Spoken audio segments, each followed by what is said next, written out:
I can't do it anymore. I just can't. Michael, mate, you gotta keep it together. No, Lee, I have been trying to do as you ask for 2 years. It is just not working. Listen, Mike, I didn't spend half my life traveling the globe, uncovering ancient Sumerian texts describing the end times and formulating a way to stop it just to have you piss off now. But it's not working. You said if I created a Dungeons & Dragons podcast and followed a few simple rules, we could contain the ultimate evil. And it should be contained! Why else would I have recruited a world-class theoretical physicist like James to calculate the predictive algorithms needed to capture the Great Darkness? And I must say, old boy, I have to agree with Michael. It just doesn't seem to be doing the trick. I've crunched over 6 billion potential outcomes, and every result says, among other things, that I have to talk like this. And that we had to find a theological expert to fill in my gaps in my religious knowledge. And everything I've studied, agreed. All the Eldritch writings, the mad prophecies from the 13th century monks, the archaeoastronomy sites I've visited and deciphered in ancient ruins, they all say this podcast is the only way, and it has to have the daughter. Well, don't look at me. I've not only been playing, but drawing the Atlantean glyphs and hiding them in my drawings just like you asked, but the world keeps getting worse. The US president, worldwide pollution, and global warming.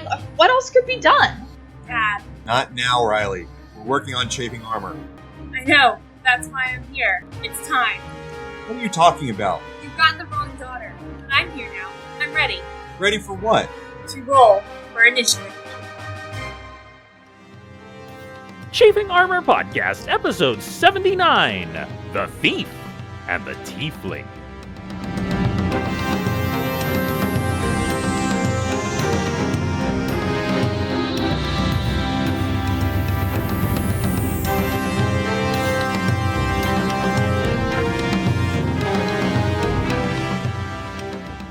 Welcome back to the Chafing Armor Podcast. I'm your host and one of many fathers, Dungeon Master Michael Corley, and with me tonight is Lee. Lee, tell everyone who you will be playing. G'day everybody, I'm Lee and I'll be playing Usukai, the Shifter Ranger. And also with us tonight is James. James, tell everyone who you will be playing. Hi, kids. I'm James. I'm playing Penton Chalice, the renowned spell-scale sorcerer who's going through them changes. He has been going through many changes, which your compatriots will find out about, I'm sure, soon enough. And also with us tonight is, first among daughters, at least in my household, Izzy. Izzy, tell everyone who you will be playing. Hello everyone, today I will be playing Murizimu Gra, the large and in charge half-orc barbarian. Excellent. And also with us tonight is Dare. Dare, tell us who you will be playing. Greetings, everyone. My name is Dare, and I will be playing Tix Birchmanson, your favorite diminutive gnome cleric. Beautiful. And we have a special guest tonight. We have Dare's very own daughter with her very own character, Riley. Riley, tell us who you will be playing. Hi, I'm Riley, and I'll be playing Athora Greyfield, fighter. Excellent. And we begin with Athora. And just to make sure, it is Athora? Yes. Excellent. It is dark. It is the middle of a dungeon. You are in danger of imminent death. You have been following the bandits. The Craxidor bandits who starved out your people and caused so many of your villagers to starve to death. You have been following them for months now, and you picked up some companions along the way as these things happen, like our adventurers. You found yourself allied with an elf male wizard named Glingalore. That's a mouthful. I love these names.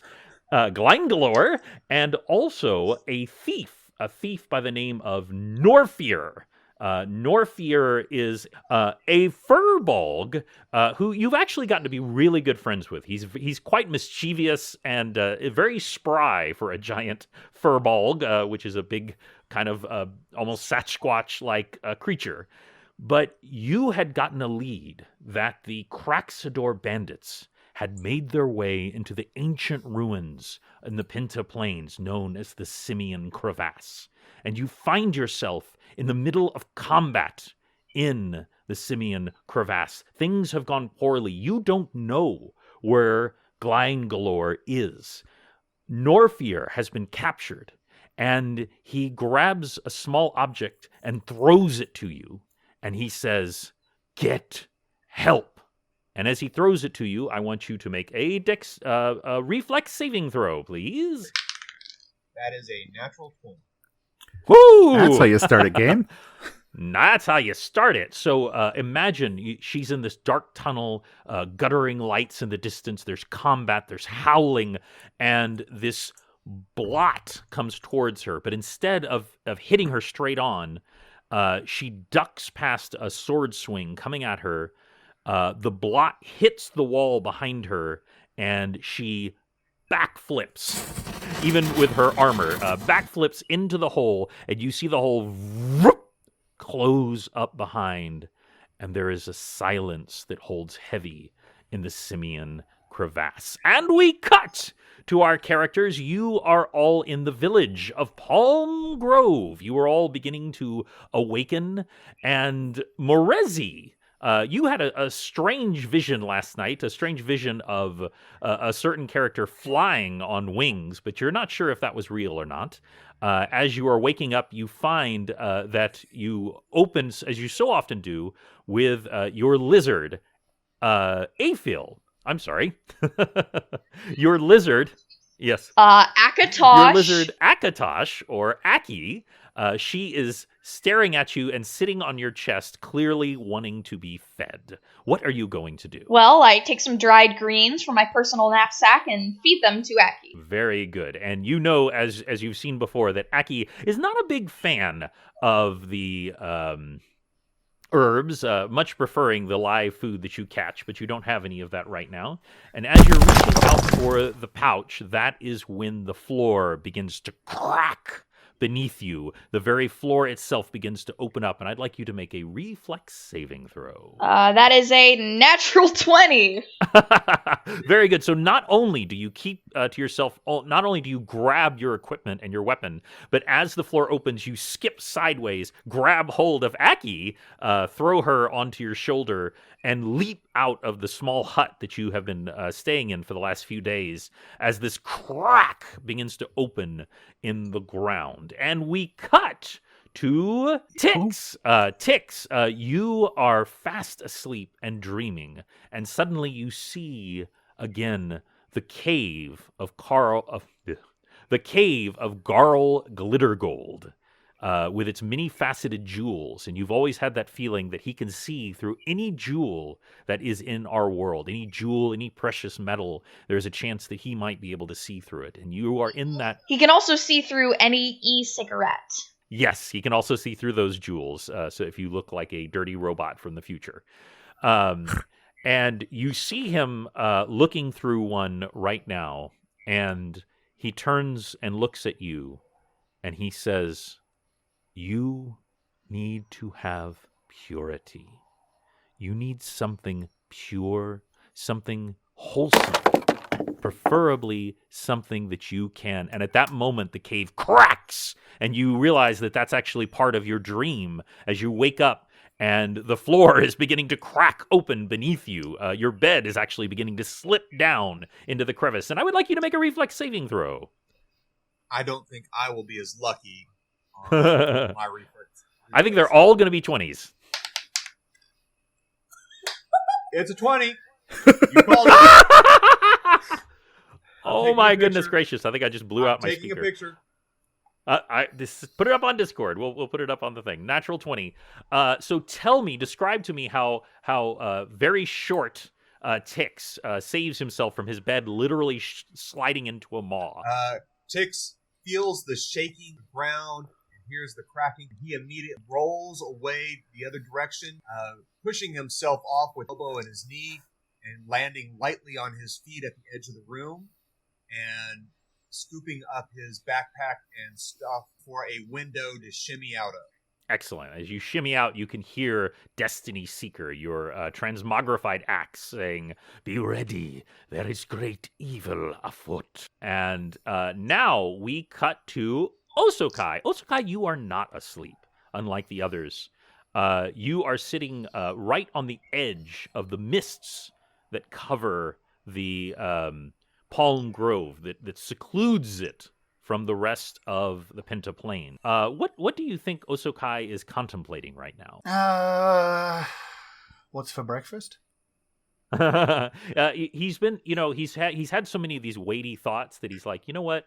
Today I'm just going to have a good breakfast. I'm going to eat something wholesome, and I'm going to enjoy my life. And actually, as you're doing that, your giant boar named Chop comes up and roots you in the side, ree, ree, ree, and clearly also wanting to be fed. And that's, again, when this giant cracks go through, let's get that reflex saving throw. All right. That is also a natural 1. A natural 1. Fantastic. I knew it. We will, it had to happen. It just had to. That was too many 20s. We'll cut back to you in just a second. We actually cut to Penton. Penton, you are up on those scales that we had mentioned before, the giant weighted scales that separate the Temple of Animus from the town of Palm Grove. And you have been meditating and thinking about your new form.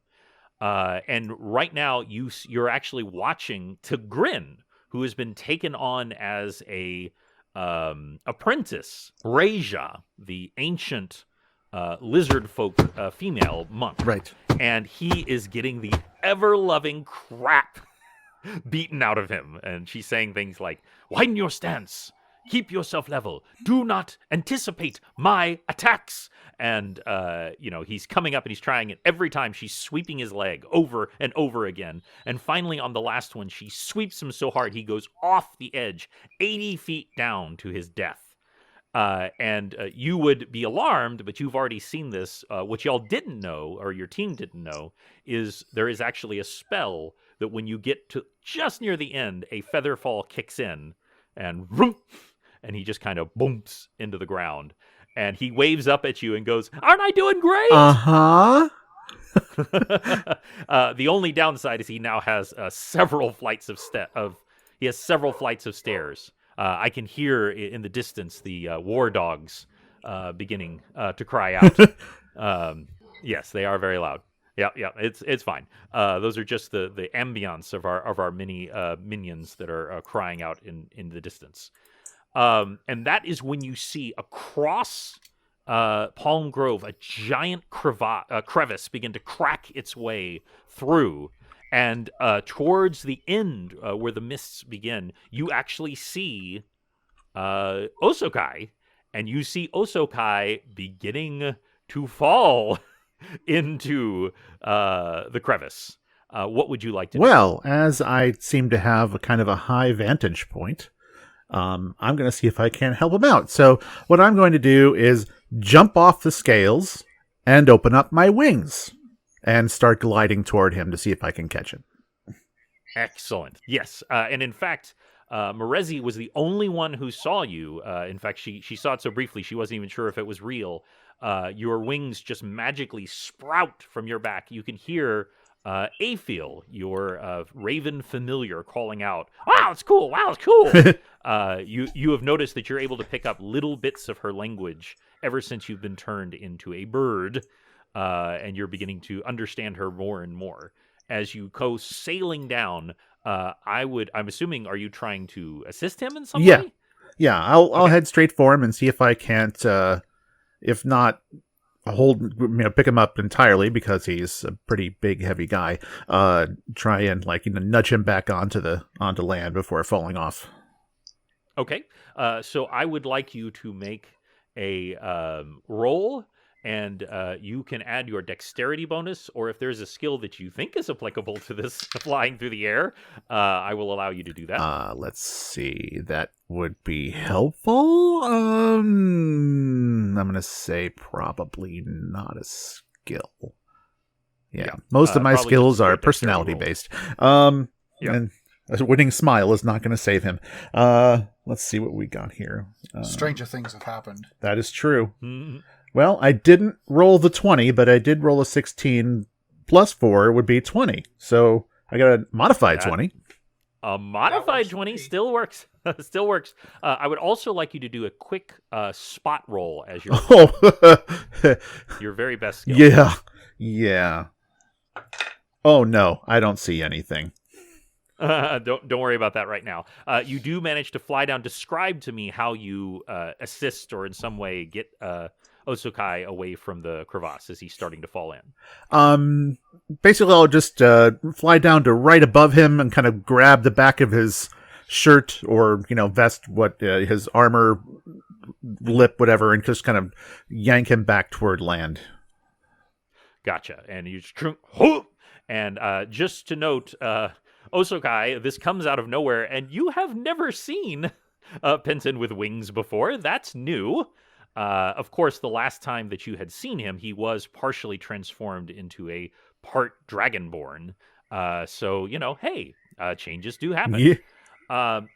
Now, I would like everyone is kind of recovering slightly from this initial crack. The ground is still shaking. So the whatever is happening is still happening. It's just not immediate danger. And of course, you hear the villagers crying out and yelling, and there's all kinds of chaos going on. You also see Reija leap from the scales and use the Featherfall spell at the end to land and beginning to run towards y'all. But you also see several other things. One, something is happening at Audrey 3. Uh-oh. Something crawls out of Audrey 3's bag of holding, which you have, I believe, affixed underneath her. #Hutsnuts. Something crawls out of her. It is, imagine Thing from the Addams Family, but more skeletal and grotesque. And then imagine another Thing attached to the top of Thing. So two hands attached to each other, like affixed to each other, where the wrists would be. At the speed of a scuttering spider, skitters out and goes inside of Audrey, and you actually see Audrey shudder as it goes inside. As this is happening, you see a tiefling come crawling out of the bag of holding, and Riley, I would like you to describe what your character looks like. 5'7" tiefling with black eyes, light brown hair, and a dark red skin. Excellent. You are in the garb of a fighter as you come clambering out of this bag, not really knowing what's happening. You didn't really know how that little escape thing that Norfir had would work, and you aren't quite sure what happened. All you knew is for a moment you could not breathe at all, and there was a moment where you thought you were going to suffocate, and then you come out of this bag and clamber out. As she clambers out, the twin hands come scuttering back out of Audrey. One of the hands is holding the Staff of Seraph. Of course. Ah, yes, the really bad new Cat Dog reboot. That is a terrible Cat Dog reboot. And I would like everyone to roll for initiative. So many choices. That's Okay. 15 for Penton. 21 La-di-da. for yeah. That's a quick going for our new character. 18 for ticks. Tick. And Osokai? 6. 6. Okay. And it kind of makes sense. And I apologize. I'm going to work on this till I get it right. Is it Althora? Right? Okay. I mean, make sure. Althora, you come out. Your memory is hazy. You remember that you were in the Simian crevasse. You were looking for the bandits. Your friends went missing, and at the last minute, Norfir threw you something that got you out. But something about the process of escaping has jumbled the last few minutes, the last hour of your memory. But all you see is when you come out, you see this weird... You are standing below a hut 5 feet by 5 feet with chicken legs coming out of it, and you apparently crawled out of a bag that was attached to the bottom support struts underneath of it. And as you're kind of recovering, you see this weird skeletal hands that are attached to each other crawl out of it, and it's got a staff affixed in one of the hands. And it's actually coming towards you and the bag. What would you like to I'd like to swing my sword at it. And try to... That is a definite thing that a fighter could do. Go ahead and roll with that sword. So she rolled a 15 plus 5, so it's a 20. 20, an unmodified 20. So that hits. And by the way, you are using a two-handed sword, I believe, correct? Correct. Yes. So that is, I believe, 1d10 plus your damage, which is pretty high. You didn't get a critical on 19, but you still roll a lot of damage. So go ahead and roll that damage. Plus 1.5 times strength because it's a two-handed weapon. That very good. Thank you for reminding me. We don't actually. It's weird. Our party doesn't really deal with those as quite as much. No. Wait a second. Should we be doing that for Morezi? Yeah, I was gonna say, should I be getting a bonus? But they innately use two hands. I think it's when you use a yeah, weapon yeah. that can be either one-handed or two-handed, and you use Right, it two-handed, it gets right. the bonus. Yeah. But It's already built in. But a greatsword gets Okay. the bonus, and it's by nature two-handed. Right. So yeah, Well- we probably should have been doing it for it. Well, da da da da da da. You have unlocked a new ability from your two-handed from your halberd. 2d6. It's dangerous to go alone. these Have things this happen. bonus. That's right. Have this damage bonus, which is a bonus that you get by sacrificing not having a shield. So anyway, please roll that damage. Let us know how much that does with that adding. 18? 18 Damn. points of damage. That is a big hit. So you see this weird thing. It's clearly necromantic. It's clearly some kind of evil, and it's coming towards with a staff. And you swing and just cut into it.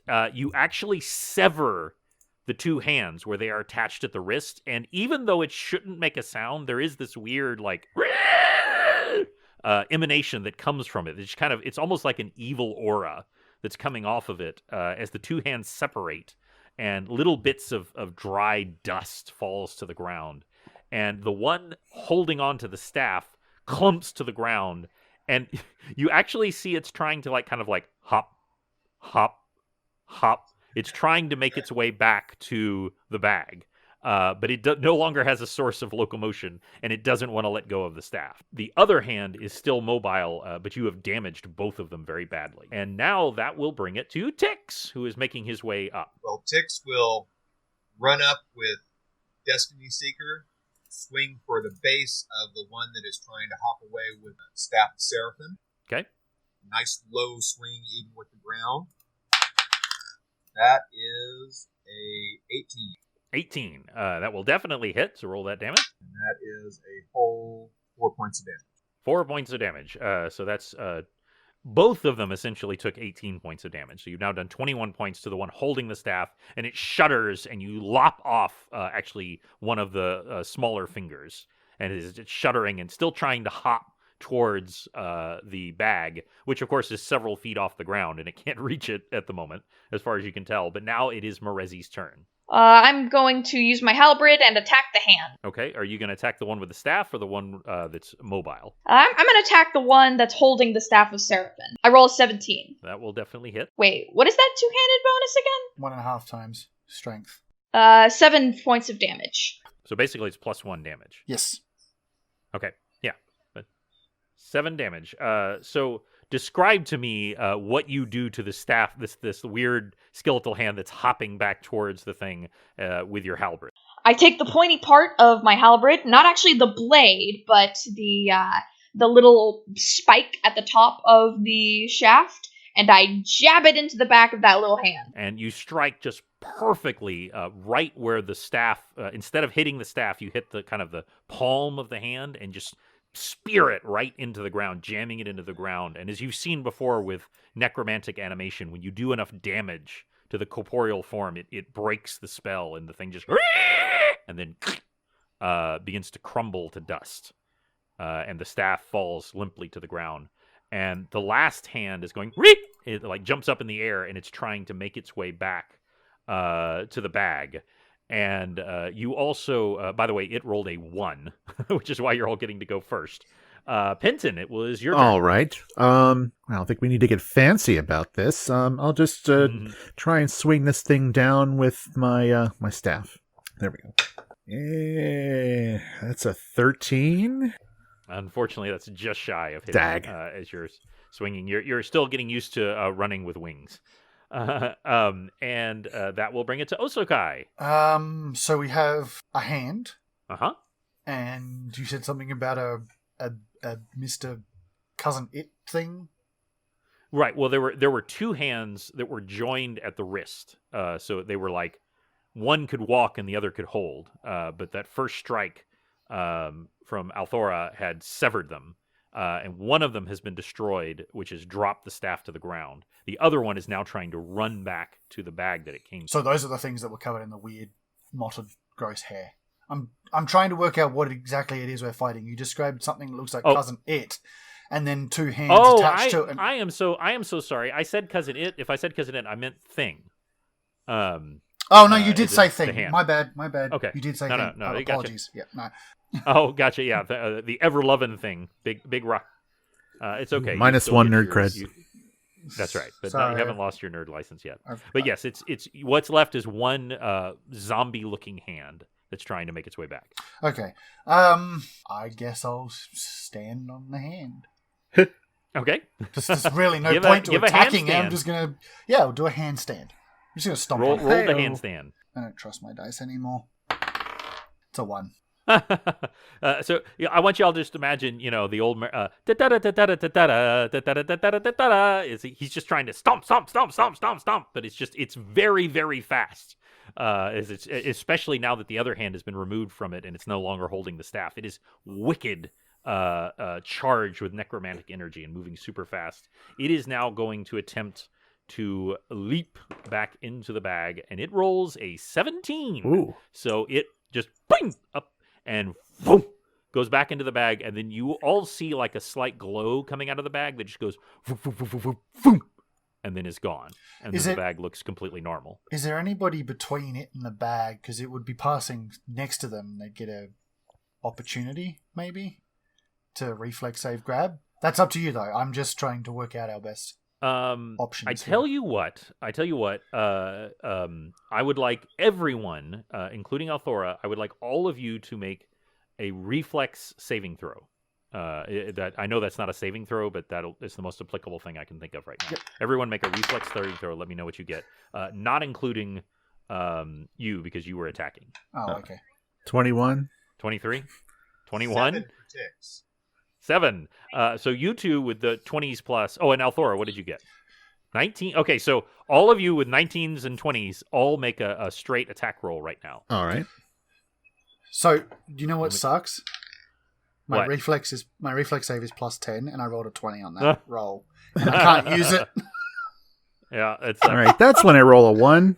Yeah. Oh, you got... I rolled a 19. Okay, so you hit, and Althora? 14. So only Merezi, you strike. And go ahead and roll for damage. That's 10 damage.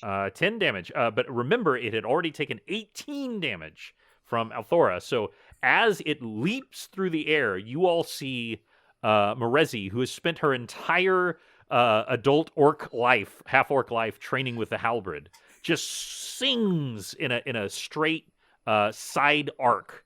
And as this thing is coming and about to land into the bag, you just see this fring, and all of the fingers just boom separate, and the hand just boom, hits the ground and begins to crumble to dust. She's and the combat going is over. all the way home. That's right. Yeah, it is just a perfect strike, and destroys it before it can leap through. And the combat is over, and you now all find yourself facing a tiefling who has also crawled through the bag. I'm curious. How long have you been in that bag? Long enough to think I was going to die. And you, Penton, of course, you know that you cannot. There is no air inside a bag of holding. Right. Well, that's understandable. I'm just confused as to how you got in there in the first place. I don't remember seeing anybody stowing away. I don't quite know myself. My memory. Let's see. Well, where do you last remember? Where are you from? What's happening? I remember I am hunting for people who caused my village to starve. Oh, well, that's a valid concern. What village is that? That's okay. You can give it any name you Ooh. want.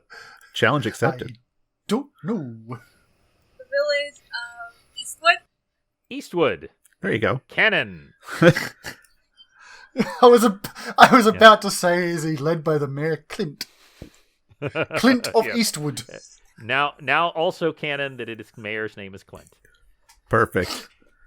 Well, Um, I'm not really familiar with where that is. But it would make my day if you'd tell me. Oh my god. Nice. Penton, everyone at this moment, everyone is you all used up your inspiration points when Osokai fell to his death almost.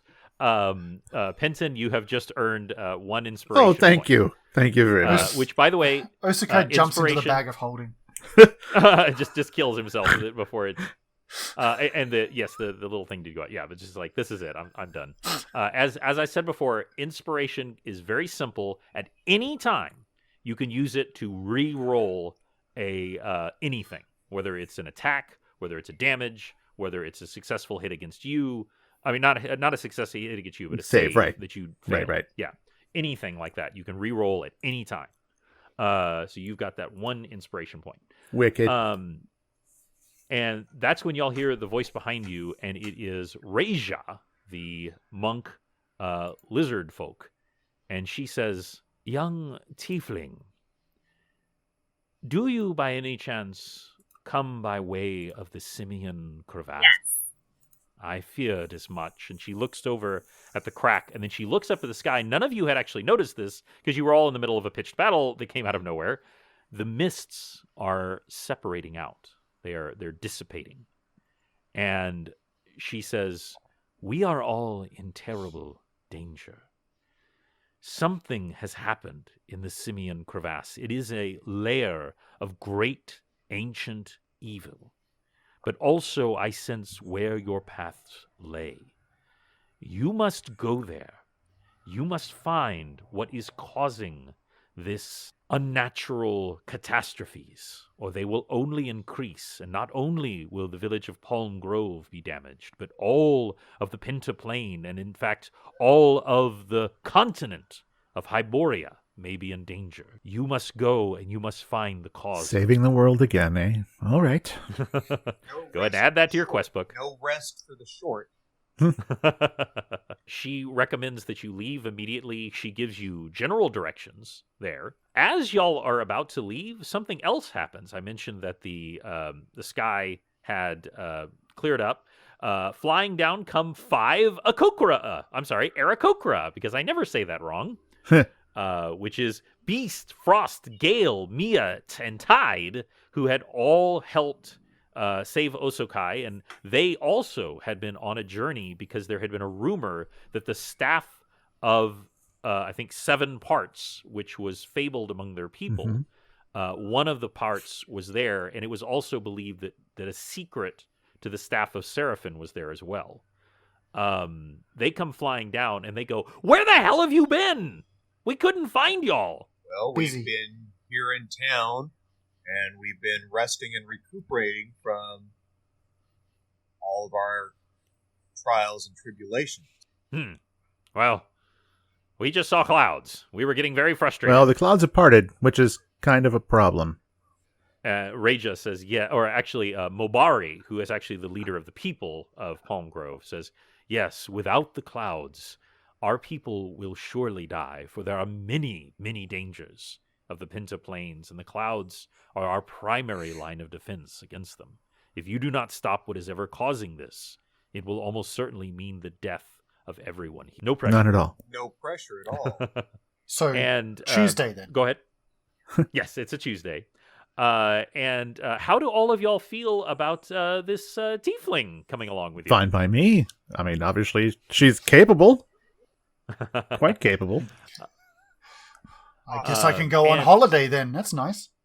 Penton, I was having a dream, I believe, Oh, sent my. by my lord Garl Glittergold Oh. when the earth split, and some sort of message was coming to me about finding something pure to save.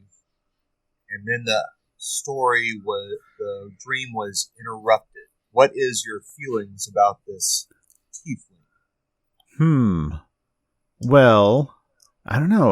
Tieflings are inherently, and I mean no offense by this, inherently attuned to, they're basically a demon spawn, I guess, if you want to say it, but in a nice way.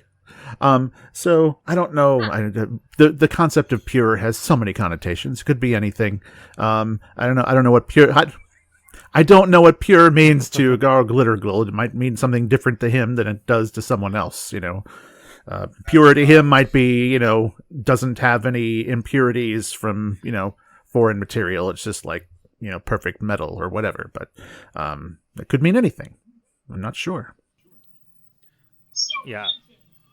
It was a little different there. Did you get a haircut? Yes. Yes, I did. Thank you. Brushes back his hair with his wings. Yes, he has two beautiful, of course they're beautiful, dragon wings that have the same glittering scales that his skin does. That you can see. It's just the wings at this point. Yep. Always got to be the center of attention. Well, I don't know about that. But yes, they're very preens. I mean, I can fold them away. I mean, they don't have to be in the way all the time. Yes, and in fact, you can make them vanish as well. They are not always there. Yes. They are something you can summon. He chooses not to. You can clearly see. And not that it matters here, but your wings and other things are magical in nature, so it's not like lycanthropy where you... Right. It's just like, poof, and they're there. So is there anything else y'all want to bring or do before you set out to the Simian Crevasse? I'm always ready to go. Should we possibly pick up the Rod of Seraphim since it's laying on the ground? Oh, well, no that one seems to have done that. Well, I'm gonna also check on Audrey and make sure she's okay because she got kind of a scare from the Skelehans. Yeah, she did not like it coming inside her, but she wasn't able to stop it. She seems fine. A little peckish. Could probably use something to eat, but not starving at the moment. Right. Well, I doubt there's anything to feed off of those hands. But yeah, I'll just give her a soothing little pet. Mm-hmm. Well, there is some livestock in town if you so choose. Just FYI. This thing is ravenous, by the way, since I fed her. It's been a while. Oh, it's been close to now it's been close to a week since y'all fed her last. It wouldn't be a bad idea if we went and bought a couple of pigs or a cow. Something. Whatever they can spare. Yeah, I'll ask the mayor or whoever happens to be in charge of the livestock in the area if they can. Mobari just asked for 5 gold, which y'all are pretty flush at the time. Y'all haven't had too much need for money, just to compensate for the farmers. Sure. And but really quickly before we move on, I just want to hear how y'all feed this cow to Audrey. I want to hear the logistics. I believe there's a big black sensor bar over it. Yeah. Lean it in and lead it up and pull the lead across the skull and bring the cow's face right above the skull and then press it down. Oh my. Yeah, it's a little ghoulish, but I mean that is how it eats, and that's exactly what happens. And the cow lets out one like, and then you just see the entire cow, and of course remember just how big a cow is, slowly emaciate and turn into a husk of its former self, which is easily disposed of.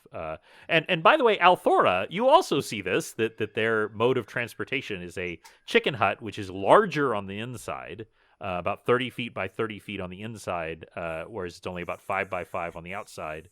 and they just fed a cow to it, who drained its life essence and blood. And we've cleaned it up while we've been resting, and bought a couple of chairs. Oh, sweet.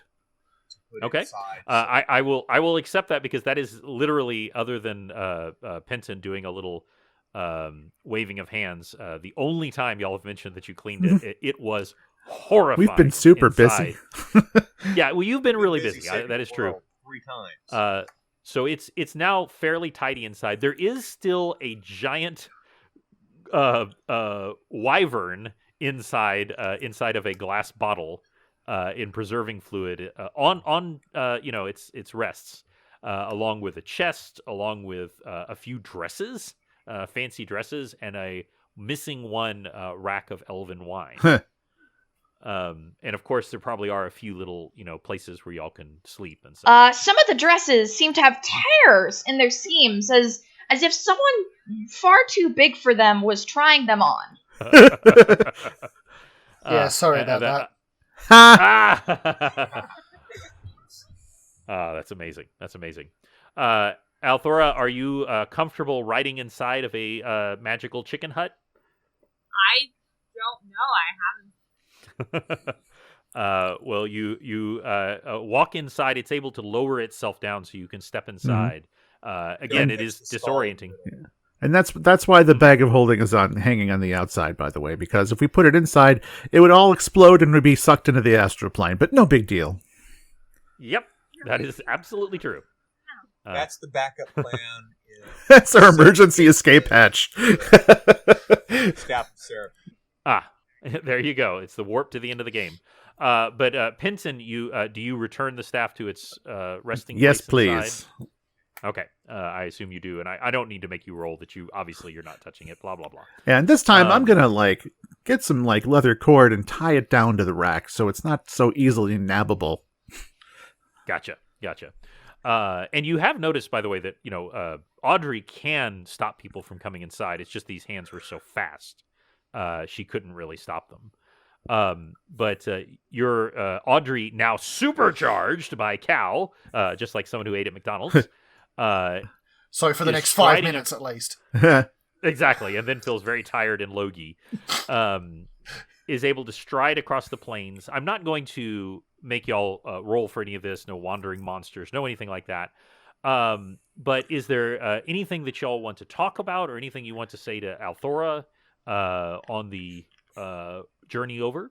Hi! So tell us, Althora, what are you about? Why, other than the fact that you're trying to hunt down whoever starved out your village, what makes you tick? Well, I was going to get married. I was so excited, and then the bandits came and stole all our food and ended up killing my fiance and killing most of my village from starvation. So I've kind of put up all my other plans to go hunt them down and have them face the exact same thing they did to my village. And watch it while laughing. Well, that sounds awful. I'm so sorry. I think I was about to pull out a violin and start playing it, and then I'm going to do the exact same thing to them happen. Sweet. I'm just going to put this away now. Yeah. And what does Marezi think of her general plans? I like your plan. So, when you make the thieves starve, are you going to put them in cages? I can help you build them. That'd be lovely. Indeed. Audrey strides through the night, and in the distance, the Aarakocra are kind of following y'all in the distance. And as this, it's actually a few days' journey there. It's not like it was just down the street. As I've said before, the Pinta Plain is vast, roughly the size of the American Great Plains. So there's just hundreds of miles of plains with these strange crevices that drop straight down, or crevasses, whatever you like. Excuse me while I Yes. Google Great American Plain, so I know exactly what I'm dealing with. Yes, I should. Or the Great Outback, which is probably slightly larger. I don't know actually, but yes, the deserts, 1.3 million kilometers squared. Yeah, and we have no idea how big that is because we're real Americans and we use miles. Plus everyone Excuse else me on the while I- planet. Excuse me while I switched. It that says to here miles. that they are the Great American Plains are roughly 2.9 million kilometers. 807,782.5 miles squared. So the Great Plains are actually slightly larger, but it's also, it has a much bigger continent to work with, all told. But anyway, it's really, really big, is what I'm trying to say. From north to south, it's 3,000 miles. Let me put it that way. And east to west, it's about 500 miles. And y'all are heading west. East would be back. I'm sorry. You are heading east. West would be back towards Mascate. But as night is falling on the second night of your travel, you catch your first glimpse of the Simian crevasse. There you see a structure. So I want you to imagine that there was a series of impossibly tall towers. 5 impossibly tall towers, all slightly different in length. And that over the eons, or because of some great calamity, had fallen.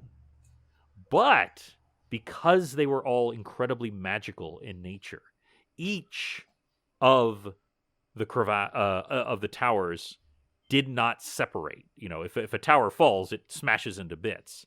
What these have all done is they've fallen, but they've retained their shape. So imagine almost like a Lego piece, chunks that go through the plane, radiating outwards from a central area. The entrances to the Simian crevasse are through these towers. So essentially, you have the choice of going through whichever one you want. The first, second, third, fourth, or fifth. It is up to you. Do we have to go through any of these towers? No, it's just that there is no obvious entrance otherwise. You can certainly search for one. I mean, I personally would prefer to look for a different way entering any building as a last resort, but that's just my personal feelings on it. I think we should go through the third tower, because that was the lucky number on the fortune cookie I ate on the way here. So, Morezi throws out a joke. She throws out a joke, and you actually, Morezi, you feel Aki's claw dig into your shoulder. You look again at the plane. The middle, the third one is, of course, the one in the middle. And just then a shaft of moonlight strikes that middle one. And you think that is the one you should go into. Not it. Let's test out the new tiefling. Thora, what is your feeling? Maybe looking for another way instead of going through a tower that could have lots of traps. Lots and lots of traps. Plus, who knows what kind of things have taken residence inside these things. Well, you don't doubt at all that things have taken residence in this. The one thing that both Tix and Penton, without even needing to roll, everyone really, but with y'all with having knowledge of history, this place is very old. In fact, you suspect that it is very magical in nature, because otherwise it would have long since crumbled into dust. Go ahead. Does anyone want to make a joke involving the other digits and see what happens? 5, 4, and 2.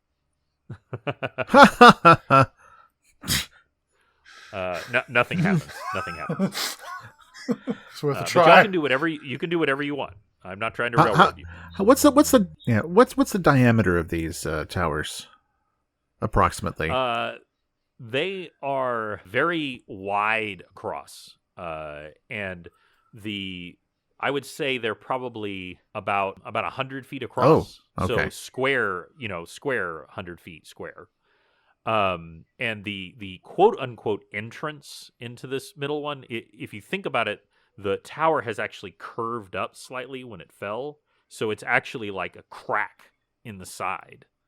And then the actual tower itself actually extends somewhat up into the air as it's fallen from the center area. All right.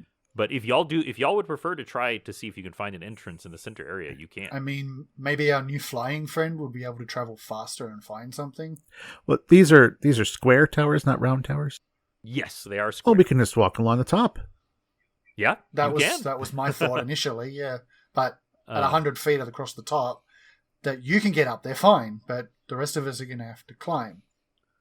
Right. And now, in fairness, because of the unevenness of how these have fell, there are areas that you could climb up where it would only be 30 or 40 feet up, but you would still need to climb to the top. Yes. I mean, I'm okay with it. I mean, I have to climb. I mean, I I don't think could my fly 3 up foot of there, rope is but gonna make it wouldn't be a good use of effort.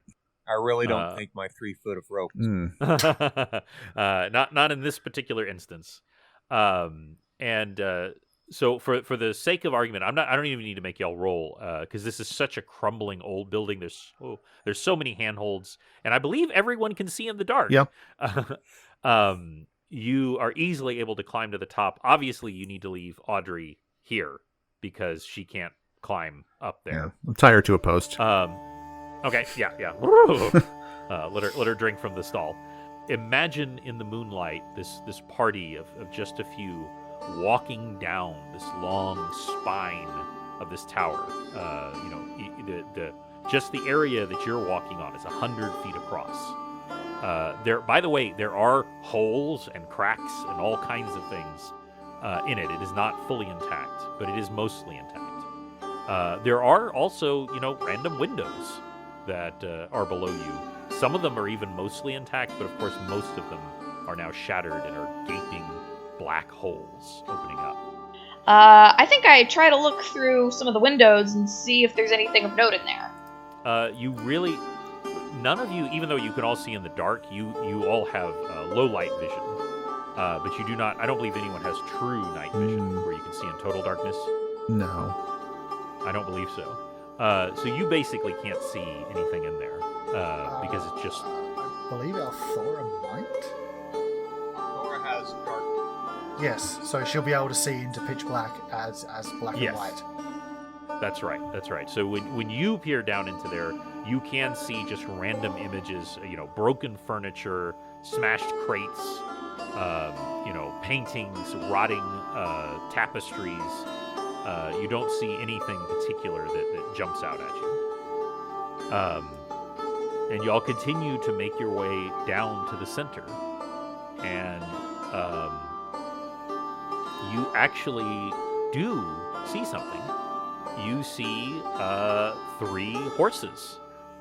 You joked about Audrey, but the horses are all tied to a stunted tree and are all cropping the grass there. Thora, you recognize your horse. One of them is your horse. The other 2 belong to Glide Galore and Norfier. I really regret that name. These are your horses. My horse. Yay! And your horse gets very excited when it sees you. Do you want to do anything with these horses? They've been kind of tied up here for a while. And they're, more than anything, they're probably thirsty. Anyone has some rations I can borrow to my horse and my companion. You are a strange child.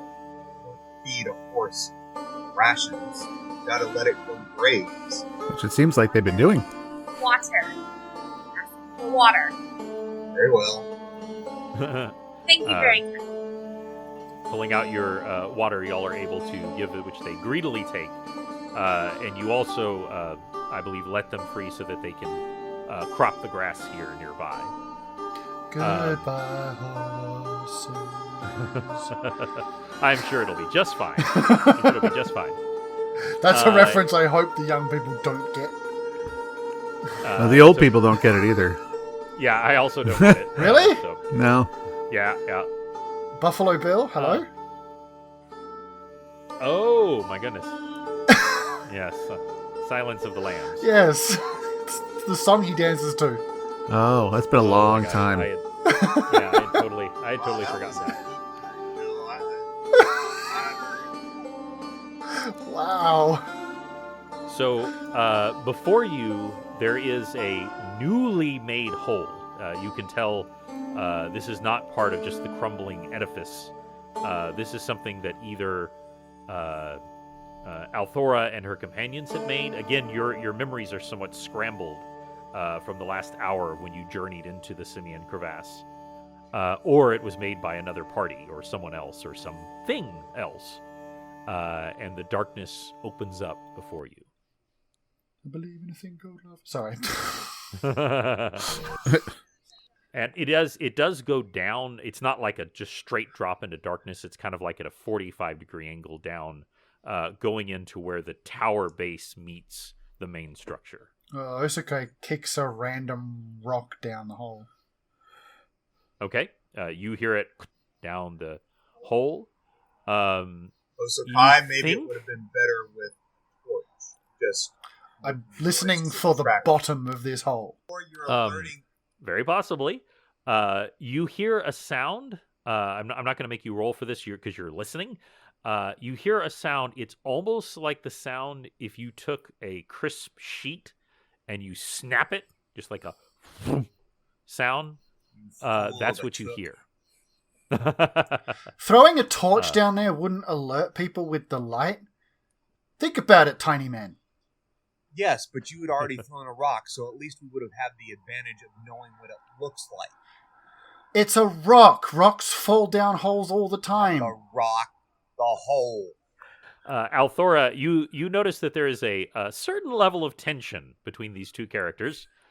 Usukai's about to throw the tiny man down the hole. As this 3-foot tall gnome is arguing with this nearly 7-foot tall ranger. I don't know what you make of that. Penton casually walks up, picks up another rock, infuses a light cantrip into it, and then drops it down the hole. Okay. Really? You two, and it really? at 2. You said you wanted light. Here it goes. No. It tumbles down. The cantrip is very weak, but it does light. The hole is big. It seems to be part of the tower that is somewhat crumbled, and then it meets into the main structure. But it goes down for well over 100 feet, and that's as far as you can see with the weak light. Usukai makes the sound of a bird. There you go. There's the reason the rock fell down the hole. Can we go down the hole now, please? Usukai jumps down the hole. I slide down. Okay. So I'm getting. I was about to ask what the order was, and now it's revealing itself to me. So Osokai, then Merezi. Who's going after Merezi? Althora, being a worthy fighter, jumps in after, heads down after, and who's second to last and last? You go ahead, Tix. I am not soft and squishy, so I think maybe you should go next, and then I will protect. That sounds fine. And down I go. Okay. As you make your way down into the opening, it goes down at a 45-degree angle. The ceiling used to be the wall. So there are paintings on the ceiling that are sort of halfway dangling down.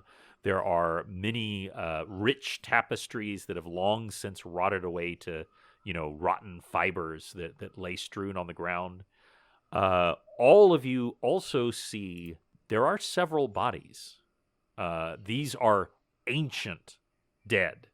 Not perhaps, thousands of years, but maybe even hundreds of years old.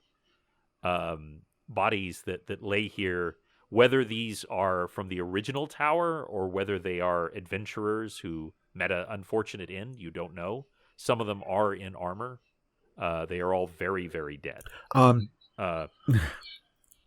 Okay.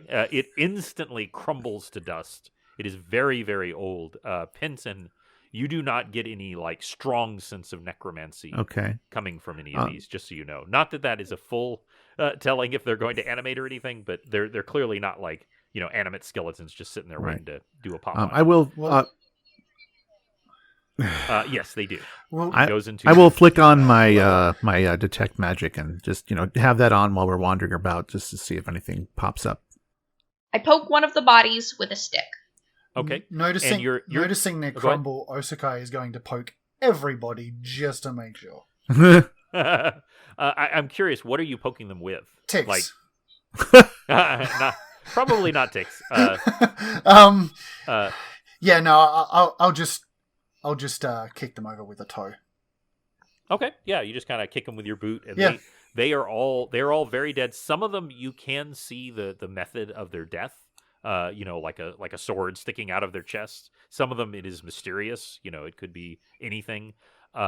Knowing what you know about bodies, the only reason that most of them are still here is because they were somewhat protected inside this area. They all immediately crumble to dust or just into little splinters of skeleton. They are very, very, very dead. When you turn on your detect magic, Penton, you kind of have like a dial that you can mentally do, because immediately when you try, this whole place is magic. Like, it is suffused with magic, just ancient, powerful magic.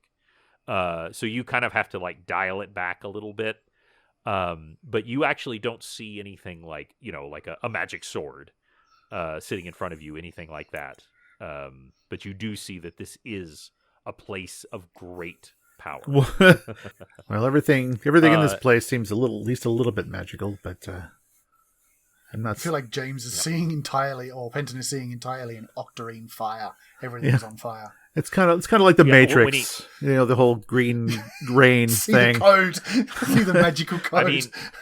I mean, you joke, but when you first do it, that is what you see basically, because it just overwhelms your sight, and then you're kind of like flipping filters and like dialing it back until you can sort of filter out the overpowering magic. To actually see what's going on. In one of them, a skeleton has little fairy ears and a black nose.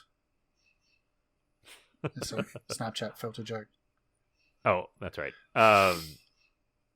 As y'all make your way forward, you do see that it opens up before you, going ahead. There is some kind of chamber in front of you. Osokai, I believe you said you went first? Yep. There is a chamber in front of you. In the low light that you see as you make your way in, this is what you all see as you make your way in. It's a large chamber up towards the ceiling. And by the way, this is the actual ceiling now. You have passed from the tower element to the actual, whatever this structure is, the simian crevasse. The ceiling is done in an intricate design of a serpent. A very unpleasant looking serpent. The image gives you the image of poison dripping from its fangs, and like a greenish glow surrounds it. Not a baleful blue glow, by the way. Just a green. It's not actually glowing. It's just good art. And that is this huge relief on the ceiling. And I would like Tix to make a religion check or divinity check. Make a religion check. Let's see. I gotta pick one of my dice. There we go. Religion check. That is a 19 modified by 9, so 28. That takes us to a 28. 28.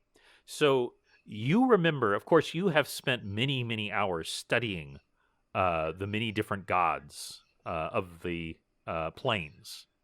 And this is a fairly obscure one, but you actually recognize it. This painting or relief or whatever it is actually Dindar, the Night Mother. This is a god who takes the form of a giant serpent who is known to consume nightmares. However, Hey, I was going to use her in my campaign. there you go. That's not a good thing, because she will pursue creatures and eat, basically, their psyche, eating their nightmares to give her more power. She is not a good god, not a helpful god. She is an evil god of dreams and nightmares. Lovely. No, I passed that. Okay. And you hear a cat in the distance now. My apologies. I've been trying my best to keep her away from everything, but she is in a mood at the moment. Honestly, I think Jet. I'm surprised we haven't heard more of her in our campaigns. And by the way, that drawing of you and Jet on One Life Continues is just phenomenal. Yes, I got that from a friend who had it commissioned for me for Christmas, and I love it. It's amazing.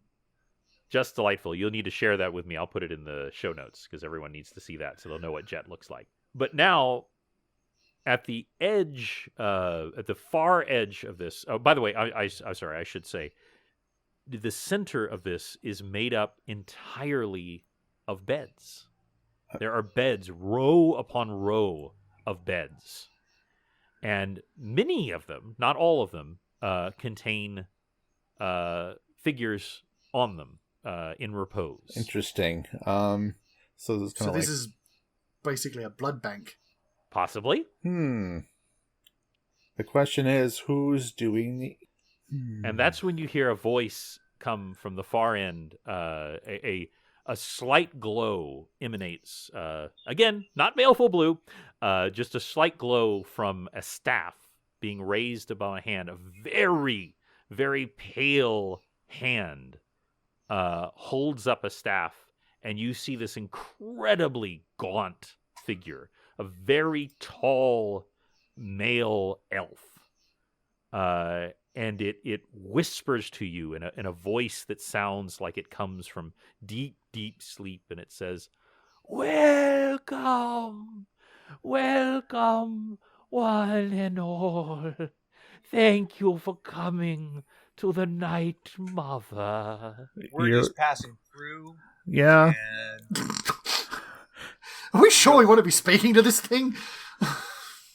Yeah, I'm pretty sure that's the dead old lady from Skyrim. Yes, that was my thought when Michael was doing the voice. It's like Cicero. The figures in the beds, are they like various races, or are they all like humanoid? Give me a quick spot. Give me a quick spot roll. Should we all do this? 11. Yeah, everybody, if you want, everybody, just call it up. Nice. That's failed. What did everybody else roll? 11. I got a 15. Okay. 12. 12 for Althora? Hold on, she has a modifier on that. 14. Okay. So That's a 7 for you- Osakai. Osokai is thinking, why are we bothering with this guy? We just need to get out of here. You all kind of take a moment to look around and get a feel for your surroundings. I touch one of the sleeping figures. However, Merezi, being a little more bold, just comes up to one of the figures and looks at its dreaming face. And you realize then, as you kind of put your hand down to the chest, that it is translucent.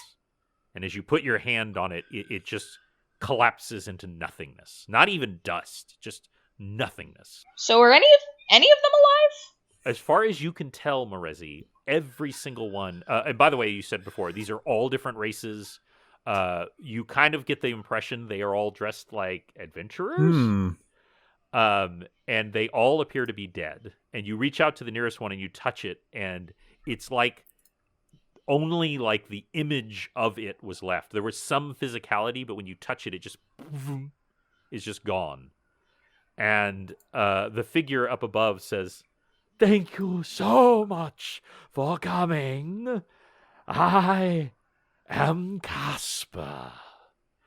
And I..."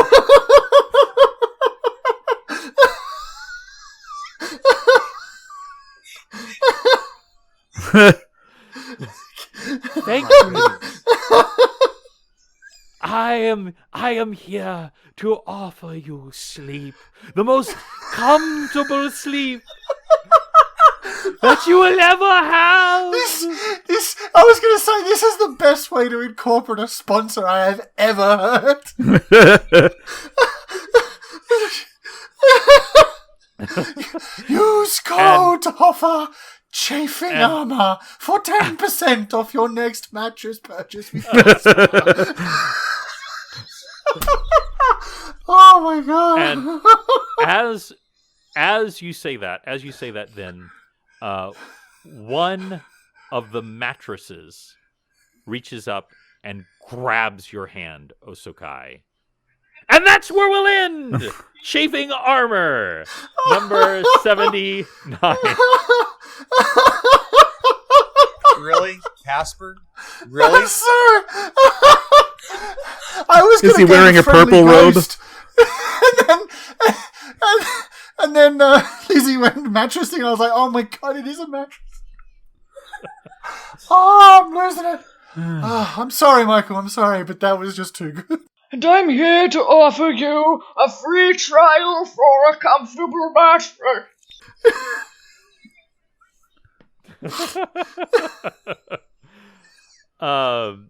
That was the reaction I was hoping for. So Please, Casper, please, sponsor us. I'll be checking with them, see if they're willing to give us the sweet loot. But thank you all for playing. Thank you. And thank you, Riley, for joining us tonight. Yeah, fine job. Had fun. She just waved at the screen. Perfect. Mutual wave. No, there are no secrets And- here. I hope that everyone out there has a very pleasant rest. Ah.